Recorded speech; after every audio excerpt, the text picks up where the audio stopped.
اڑا دے گی، جلا کے راکھ بنا دے گی، بھاپ بنا کے اڑا دے گی. تو ایک نہیں رہے گا، یا تو پانی رہے گا یا آگ رہے گی، دونوں ساتھ نہیں رہ سکتے. ارے آپ لوگ بجھاتے رہتے ہیں، معلوم ہے کوئی نئی چیز تو کہی جا رہی. چلیے، تو مومن کی نقیض یعنی الٹ، مخالف، یہی سب سے بڑا کفر ہے جس کا بولتے ہیں تو اس سے مراد ہوتا ہے. قال اللہ تعالیٰ، اللہ تبارک و تعالیٰ نے کہا کہ الذین کفروا وصدوا عن سبیل اللہ، بے شک وہ لوگ جنہوں نے کفر کیا اور اللہ کے راستے سے روکا. ایک تو انکار کرتے تھے اللہ کا، دوسروں کو اللہ کے راستے سے روکتے تھے. یہ مومن کی ضد ہے. وثانی جاہد، انکار کرنے والا. قال اللہ تعالیٰ ومن کفر فإن اللہ غنی عن العالمین، تو جو شخص کفر کرے، یہاں مراد انکار ہے، اور انکار ہے وجوب حج کا. آگے آیت کریمہ پہلے حج کے فریضے کا ذکر کر کے آگے پروردگار عالم بعد میں ارشاد فرماتا ہے کہ میں نے تو کہہ دیا، مان لیا کسی نے، یہاں مان لینے کے معنی میں. لیکن ومن کفرا، جس نے انکار کیا، نہیں مانا، فإن اللہ غنی عن العالمین، تو بے شک اللہ عالمین سے بے پرواہ، بے نیاز ہے. آپ کے حج سے اس کا کچھ فائدہ نہیں ہونے والا ہے. والثالث نقیض الشاکر، اور تیسری چیز جو کفر بولا جاتا ہے، یہ شکر کا الٹا ہے. کیا ہے بھائی؟ شکر کرنا ایک اور ناشکری کرنا اس کے مخالف ہے. شاکر اچھا ہے اور ناشکر ہے برا ہے. اسی لیے قرآن نے کہا واشکروا لی ولا تکفرون، میرا شکریہ ادا کرو، ناشکری مت کرو. چوتھا بری ہو جانے والا ہے. اس کے وہاں کفر کے معنی اللہ سے الگ. قال تعالیٰ یوم القیامت یکفر بعضکم ببعض، یہاں قیامت کے دن کافر لوگ کہیں گے کہ تم ایک دوسرے سے برت ظاہر کرو. کافروں کے بارے میں فرمایا کہ اے کافرو، قیامت کے دن تم ایک دوسرے سے برت ظاہر کرو گے. دیکھ لو گے نا، یہاں سمجھایا جاتا تو نہیں سمجھ میں آتا تھا. 3 خدا کا اعلان ہم کر رہے تھے، آپ نہیں ماننے کو تیار تھے. وہاں جا کے پتہ چلے گا کہ غلط راہ پہ تھے. اب وہاں جا کے پتہ چلنے پہ کوئی فائدہ تو نہیں ہوگا. تو یہاں اس کفر کا معنی برات ظاہر کرنا، اپنے کو سے الگ کرنا، کہ ہم نے کہا تھا نا، ایک دوسرے سے کہیں گے. تو ان الذین کفروا سواء علیہم انذرتہم ام لم تنذرہم لا یؤمنون، بے شک وہ لوگ جنہوں نے کفر کیا، برابر ہے انہیں ڈرانا کہ اے محبوب انہیں ڈرائیں یا نہ ڈرائیں، ایمان وہ نہیں لائیں گے. اب اعتراض کیا ہے، آپ لوگ سوال نہیں کریں گے تو یہی سوال خود کر کے سمجھایا ہے. فَإِن قُلْتَ لَمَّا عَلِمَ اللَّهُ أَنَّهُمْ لَا يُؤْمِنُونَ، پس اگر تو کہے کہ جب اللہ کو معلوم تھا کہ بے شک وہ ایمان نہیں لائیں گے، فَلَمَا أَمَرَ النَّبِيُّ صلی اللہ علیہ وسلم بِدُعَائِهِمْ، تو کیوں اللہ تبارک و تعالی نے نبی صلی اللہ علیہ وسلم کو حکم دیا ان کو بلانے کا، دعوت دینے کا. بس دعوت اس کو دی جائے جس کے آنے والے زمانے میں ایمان لانے کی امید ہو، جن کے بارے میں اے پروردگار عالم تجھے معلوم ہے کہ ایمان لانے والے نہیں، تو پھر کیوں نبی کو حکم دیتا ہے کہ ان کو بھی، ارے بھائی تو حضرت موسیٰ علیہ السلام کو تو بھیج دیا کہ جاؤ تم اور ہارون، تم دونوں جاؤ پیغام بھیجو اور نرمی برتنا، ذرا وجادلہم، ادعو الی سبیل ربک بالحکمت والموعظۃ الحسنہ، بلانا لیکن حکمت و دانائی سے جا کے پیغام پہنچانا. یہ گئے، کوئی قرآن میں قولاً لینا ایسے ہی کچھ عبارت ہے، میں حافظ تو نہیں ہوں، میں یاد نہیں ہے مجھے، بہرحال کہ نرم بات کرنا، نرم گوشہ اختیار کرنا اور اللہ کی وحدانیت پیش کرنا، فرعون کے ہاں بھیج دیا، یہ جانتے ہوئے کہ یہ ایمان نہیں لائے گا۔ تو اگر کوئی کہے کہ جب اللہ کو معلوم تھا کہ بے شک وہ ایمان نہیں لائیں گے، سوال سمجھ میں آ رہا ہے نا؟ آپ نہیں کرتے تو لیکن ایک سوال ہے اس آیت کریمہ میں، اس کو احسان کیا ہے مفسر نے، بیان کر دیا ہے کہ اگر تم کہو کہ جب اللہ تبارک و تعالیٰ کو معلوم تھا کہ وہ ایمان نہیں لائیں گے تو کیوں حکم دیا نبی صلی اللہ علیہ وسلم کو ان کو دعوت دینے کی؟ تو میں کہوں گا حضور کی طرف سے، مفسر کہتے ہیں قل، تو میں جواب دوں گا کہ ڈرانے کا فائدہ ہے، اس علم کے باوجود کہ ایمان نہیں لائیں گے تب بھی ڈرانے کا فائدہ ہے۔ کیا ہے فائدہ؟ تاکہ حجت کا الزام، دلیل پکڑنے کا الزام باقی رہے، کہ اگر تم کہو گے کہ ہم کیسے ایمان لاتے، آپ نے کہا ہی نہیں، تو کہا تھا ایمان نہیں لائے، حجت تو باقی رہے گی۔ ارے بھائی ایک آدمی بیٹھا ہو، آپ اسے کچھ نہ پوچھیں تو اس کو حق حاصل ہے نا کہ اتنے گھنٹے بیٹھا لے رکھا تھا، آپ میزبانی کے فرائض بھی انجام نہیں دے سکے، کئی گھنٹے سے میں بیٹھا رہا، کم سے کم چائے کو پوچھتے، اور پوچھا منڈی ہلا دی، تو اب کوئی کہے گا کہ ان کو چائے نہیں پوچھا تھا نہ کر دیا۔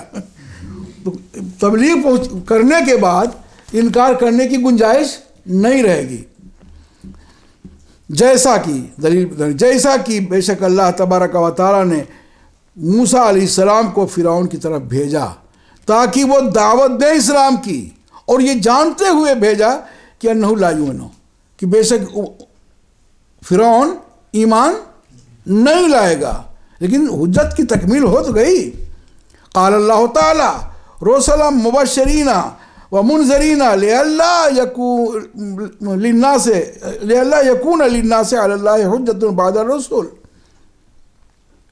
کہ اللہ تعالیٰ ارشاد فرماتا ہے کہ رسول لوگ خوشخبری سنانے والے ہیں، ڈرانے والے ہیں، تاکہ یہ بات لوگوں کے لیے اللہ کی طرف سے رسولوں کے بھیجنے کے بعد حجت بن جائے، کہ اللہ نے رسول بھیجا، ورنہ آپ یاد رکھیے 1,24,000 کم و بیش انبیاء کرام کو بھیجنے کی کیا ضرورت تھی؟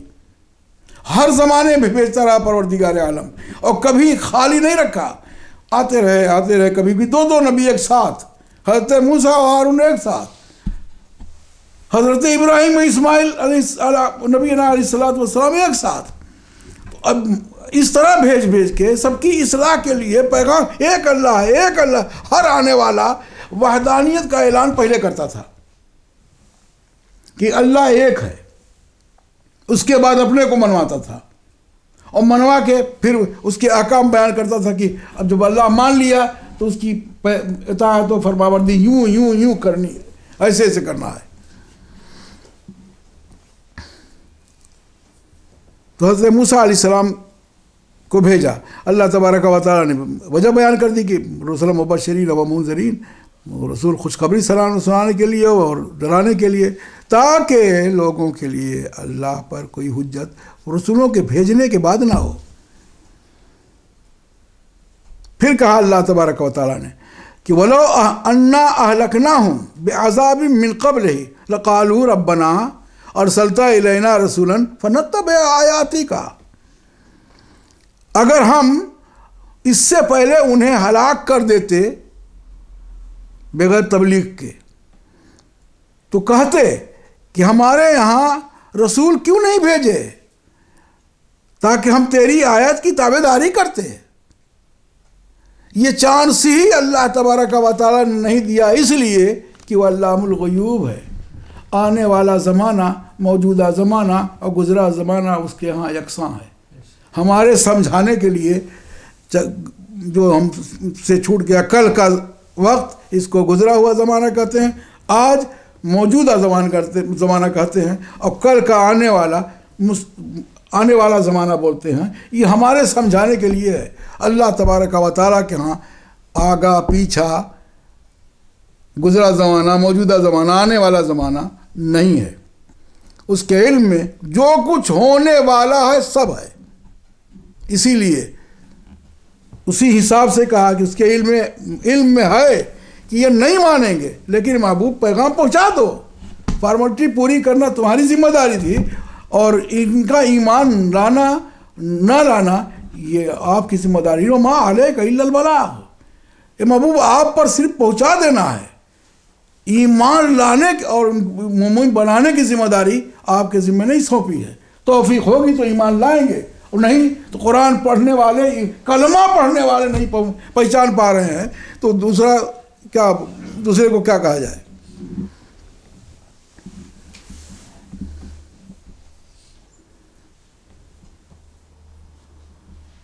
ایک دلیل تو یہ ہوئی.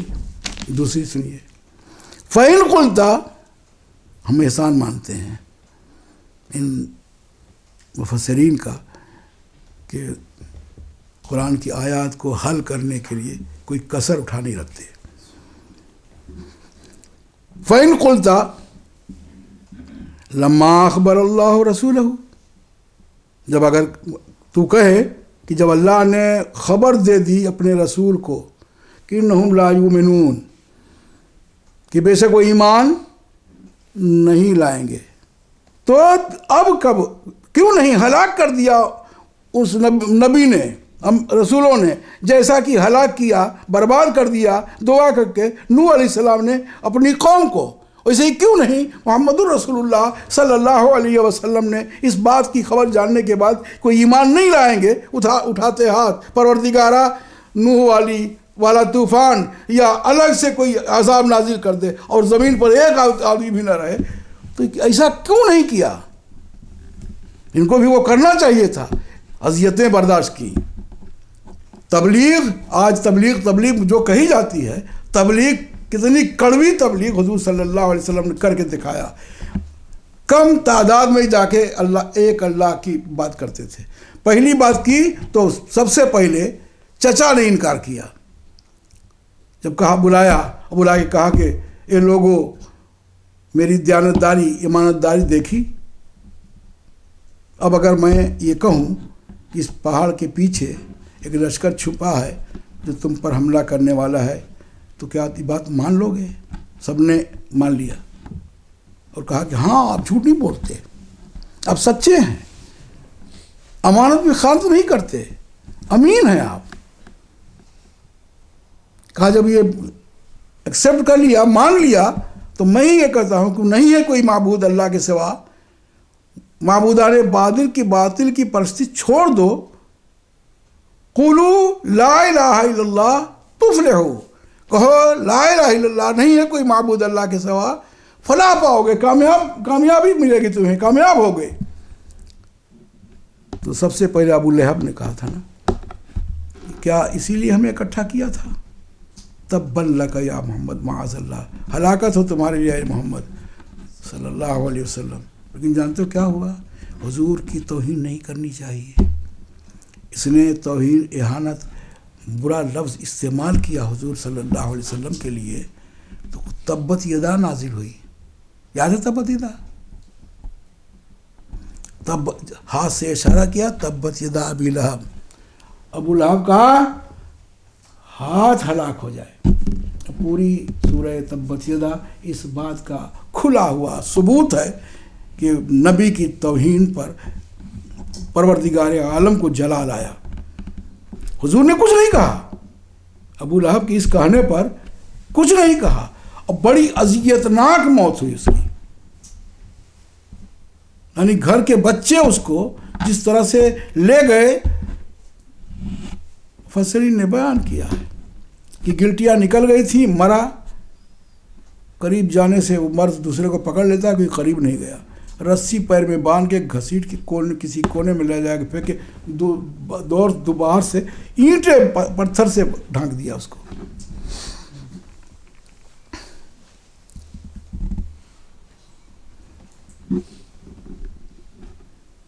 اس وقت ہاتھ اٹھا دینا چاہیے تھا.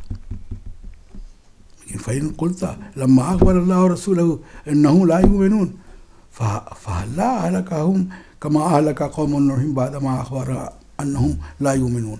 قُلْتُ میں کہوں گا کہ لأن النبی علیہ السلام یعنی محمد الرسول اللہ صلی اللہ علیہ وسلم سے یہاں مراد وہی ہیں. لأن النبی علیہ السلام کان رحمۃ للعالمین، رحمۃ للعالمین، بے شک نبی علیہ السلام سارے عالم کے لیے رحمت ہیں. کما ورد بہ الکتاب، کتاب میں موجود ہے. اور اللہ تبارک و تعالیٰ نے یہ بھی ارشاد فرمایا ہے کہ اے محبوب تم رحمۃ للعالمین تو ہو ہی، جہاں تم رہو گے جن میں ان پر عذاب بھی نہیں نازل کروں گا.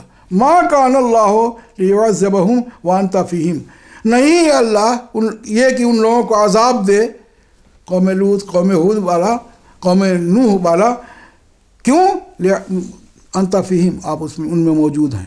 آپ کی موجودگی میں سرکشوں کو بھی وہ عذاب نہیں دوں گا جو عذاب اگلے لوگوں کو دیا جا چکا ہے. اور وما کان اللہ معذبہم، اور نہیں اللہ عذاب دینے والا ان لوگوں کو جو استغفار کرتے رہتے ہیں، یعنی استغفار کا موقع دیا. یہ موقع حضور صلی اللہ علیہ وسلم کی رحمت للعالمین کا نتیجہ ہے. ایک سے ایک سرکش پھرے ہوئے، حضور کو نہ ماننے والے، کلمہ پڑھ کے توہین کرنے والے، اہانت کرنے والے آرام سے گھوم رہے ہیں، کھا پی رہے ہیں.